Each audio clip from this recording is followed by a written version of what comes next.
Hi everybody. Today's question is, how well do you squat? So what? So why is it important? It's only a key movement for your future independence. It's Dr. Paula from the Chiropractic Domain, and in this last month my team and I have been doing a great deal of squats for a fundraiser, and as a chiropractor I can't help but talk about how important it is and teach you something about why it's so important to be able to squat.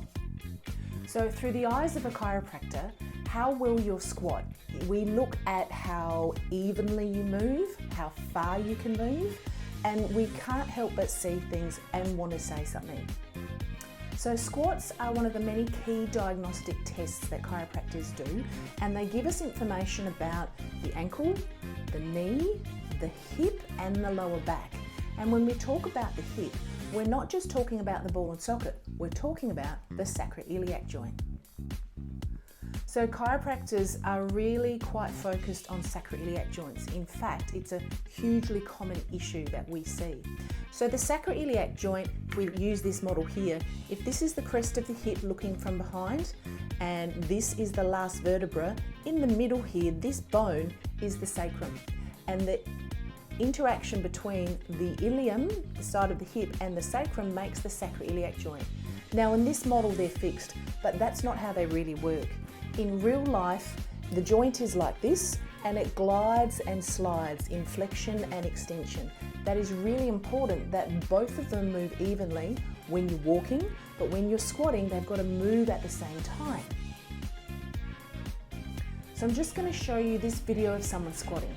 This is Jodie, and she gave permission for us to video this. So we are watching very carefully how she starts, how she moves down into her squat, she pauses, and then she comes back up again. Now I'll replay it for you, and I'm going to do it in slow motion, and I'm going to show you a couple of things that myself as a chiropractor would see and we take into consideration. As it turns out, Jodie does actually have a problem.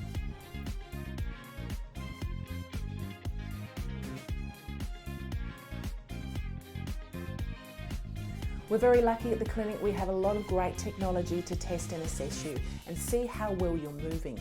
Pain doesn't always tell us there's a problem there. Sometimes we can have movement problems and our body compensates before pain comes along. And more often than not, I'm usually able to suggest or do something to help you.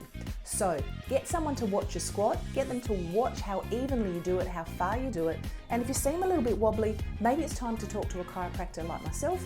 Absolutely, we can do something to help you.